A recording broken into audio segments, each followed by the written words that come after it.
ଶୀତ ଋତୁ ଆସିଗଲା ମାନେ ଦେହରେ ଦେଖାଯାଏ ଥଣ୍ଡା, କାଶ, କଫ, ଦେହ ଦରଜ, ମୁଣ୍ଡ ବ୍ୟଥା ଆଉ ଅନେକ କିଛି। ଆଉ ସେଇ ସବୁରୁ ଉପଶମ ପାଇବା ପାଇଁ ମାତ୍ର ଗୋଟେ କପ୍ ପିଇ କରି ଦେଖନ୍ତୁ, ଆପଣଙ୍କୁ ବହୁତ ଆରାମ ମିଳିବ। ତା ସହିତ ଏହା ମଧ୍ୟ ରୋଗ ପ୍ରତିରୋଧ ଶକ୍ତିକୁ ବଢ଼ାଇବାରେ ସାହାଯ୍ୟ କରିବ। ନମସ୍କାର, ଜୟ ଜଗନ୍ନାଥ। ରୀତା କିଚେନକୁ ଆପଣମାନଙ୍କୁ ସ୍ୱାଗତ। ଆଜି କଡ଼ା ନାଲି ଚା ବନେଇବା ପାଇଁ ମୁଁ ନେଇଛି ଏଇ କପ୍ରେ ମାପିକି 3 କପ୍ ପାଣି।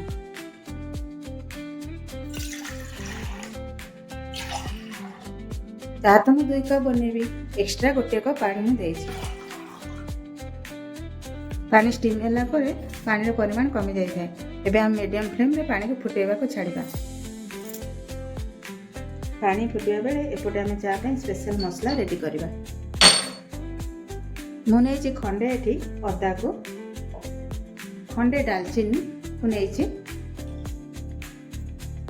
15ରୁ 20ଟି ଗୋଲମରିଚ, 2ଟି ଗୁଜୁରାତି, 3-4ଟା ଲବଙ୍ଗ, 1 ପିପଳି। ପିପଳିକୁ ଆପଣ କେବେ ବି ସ୍କିପ୍ କରିବେନି, ନିଶ୍ଚିନ୍ତ ଦେବେ। ଥଣ୍ଡା କାଶ ପାଇଁ ପିପଳର ବ୍ୟବହାର ନିଶ୍ଚିତ କରିବେ। ଏହିସବୁକୁ ଭଲ ଭାବରେ ଆମେ ଛେଚି ନେବା।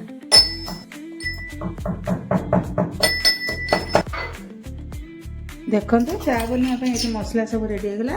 ଏମିତି ଦରଦରା କରିକି ମସଲା ସବୁ ଛେଚିବେ, ପୁରା ମିନ୍ କରିବେନି। এই ମସଲାକୁ ଏବେ ଫୁଟୁଥିବା ପାଣିରେ ଆମେ ଦେଇଦେବା। ଏହା ସହିତ ଆମେ ଦେଇଦେବା ଖଣ୍ଡେ ତେଜପତ୍ର। ଅଳ୍ପ ଟିକେ ଜୀଅଣକୁ ହାତରେ ଭଲ ଭାବେ ମଳିକି ଏବେ ଆମେ ସେ ଫୁଟୁଥିବା ପାଣିରେ ପକାଇଦେବା। ତ ଚା ଫିକା ନ ଲାଗିବା ପାଇଁ ଆମେ ଅଳ୍ପ ଟିକେ ଲୁଣ ଦେବା।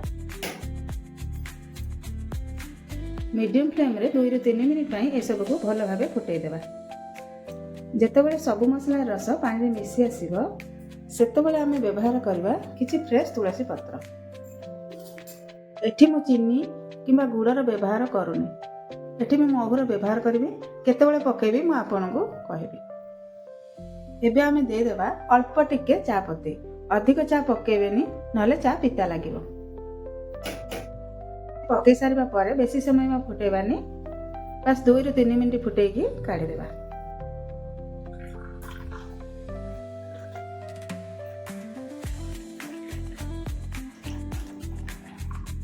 ଗୋଟେ କପ୍ ଚା ପାଇଁ 1 ଚାମଚ ମୁଁ ମହୁର ବ୍ୟବହାର କରିଛି। ଏବେ ଆମେ ମହୁକୁ ଦେଇକି ଭଲ ଭାବେ ଚାରେ ଗୋଳେଇଦେବା।